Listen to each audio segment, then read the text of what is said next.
Shalom, jumpa lagi dengan channel Legion of Jesus, memberitakan kabar baik bagi semua orang. Kita sering mendengar dari umat Protestan bahwa umat Katolik pasti masuk neraka karena menyembah berhala. Di gerejanya banyak terdapat patung, bahkan umat Katolik dikatanya berasal dari kepercayaan pagan.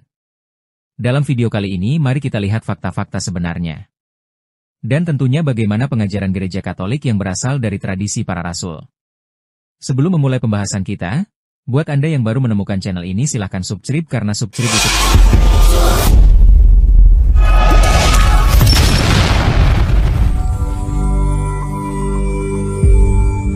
gratis. Saudaraku, kita akan bersama-sama merenungkan dan membicarakan ajaran Katolik mengenai surga, api penyucian, dan neraka. Saudara-saudari Kristen Protestan pada umumnya tidak mengakui adanya api penyucian dan perlunya doa-doa untuk orang yang sudah meninggal. Alasannya, kedua paham itu tidak dibicarakan dalam kitab suci. Gereja Katolik mengakui kedua ajaran tersebut, karena keduanya disinggung dalam kitab Makabe dan diajarkan oleh bapak-bapak gereja.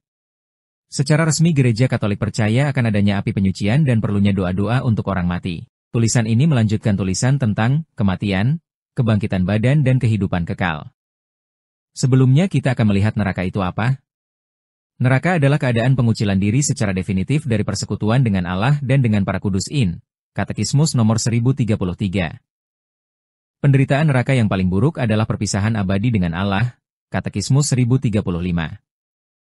Penderitaan jiwa-jiwa di neraka akan berlangsung selama-lamanya. Kitab suci memakai gambaran simbolik tentang neraka, yaitu bagaikan perapian yang menyala-nyala, api yang tak terpadamkan, Gehenna. Tradisi gereja menyebut neraka sebagai tempat atau keadaan di mana setan-setan dan para pendosa yang tidak bertobat menderita untuk selama-lamanya. Paham mengenai neraka saat ini lebih menekankan segi keterpisahan secara definitif dari persekutuan dengan Allah, yang berlangsung selama-lamanya. Dalam arti inilah kehidupan dalam neraka merupakan suatu penderitaan.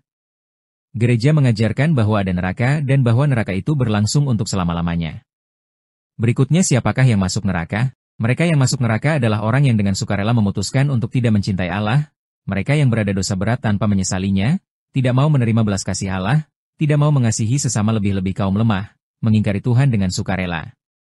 Katekismus 1035 menyatakan, jiwa orang-orang yang mati dalam keadaan dosa berat, masuk langsung sesudah kematian ke dunia orang mati, di mana mereka mengalami siksa neraka, api abadi. Penderitaan neraka yang paling buruk adalah perpisahan abadi dengan Allah. Hanya di dalam Dia manusia dapat menemukan kehidupan dan kebahagiaan, karena untuk itulah ia diciptakan dan itulah yang ia rindukan. Namun demikian, Tuhan tidak pernah menentukan lebih dahulu siapakah yang akan masuk neraka. Penderitaan di neraka berpangkal dari suatu pilihan bebas. Tidak ada seorang pun ditentukan lebih dahulu oleh Tuhan supaya masuk ke dalam neraka. Hanya pengingkaran secara sukarela terhadap Tuhan, dosa berat, di mana orang bertahan sampai akhir, mengantarnya ke sana. Katekismus 1037. Apa maksud gereja dengan pengajaran tentang neraka? Gereja mengajarkan adanya neraka dengan maksud untuk memperingatkan umat Katolik agar mempergunakan kebebasannya secara bertanggung jawab dalam hubungannya dengan nasib abadinya di saat nanti. Katekismus 1036. Bukan maksud gereja untuk menakut-nakuti, tetapi tujuannya adalah untuk mengajak orang Katolik agar bertobat. Konsili Vatikan II mengajarkan, karena kita tidak mengetahui hari maupun jamnya, saat Tuhan memanggil kita, atas anjuran Tuhan kita wajib berjaga terus-menerus, agar setelah mengakhiri perjalanan hidup kita di dunia hanya satu kali saja, kita bersama dengannya memasuki pesta pernikahan, dan pantas digolongkan pada mereka yang diberkati. Dan supaya janganlah kita seperti hamba yang jahat dan malas, diperintahkan Enya ke dalam api yang kekal, ke dalam kegelapan di luar, tempat, ratapan dan kertakan gigi, Lumen Gentium 48. Berikutnya sebagai tambahan kita akan melihat apa itu surga menurut gereja Katolik. Kitab suci menyebut surga sebagai tempat kediaman Allah, tempat kediaman para malaikat, tempat kediaman Kristus, dan tempat kediaman orang-orang kudus.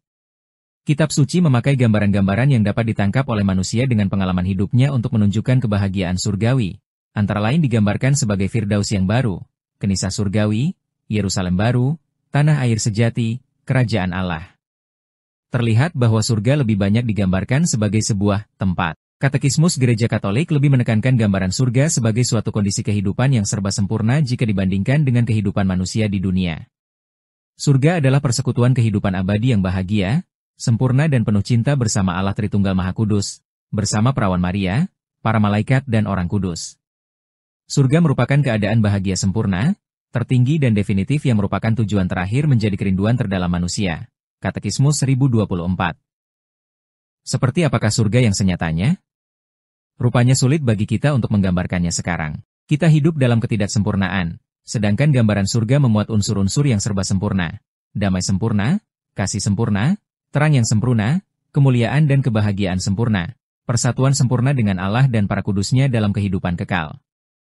Santo Paulus mengatakan dalam 1 Korintus 2 ayat 9, apa yang tidak pernah dilihat oleh mata, dan tidak pernah didengar oleh telinga, dan yang tidak pernah timbul dalam hati manusia. Semuanya itu disediakan oleh Allah untuk mereka yang mengasihi Dia.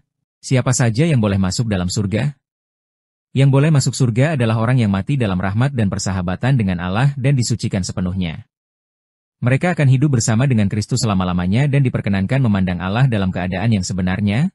1 Yohanes 3 ayat 2, dari muka ke muka. Katekismus 1023.